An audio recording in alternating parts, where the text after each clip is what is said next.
I'm still on the hunt for yummy, high-protein snacks that are affordable. These homemade crackers fit the bill. There isn't really a recipe, just measure with your heart. I take some cottage cheese, then I season it up with the Everything Bagel seasoning.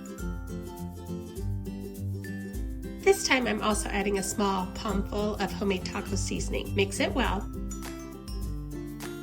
Then add some cheddar cheese. I'm just using mild cheddar.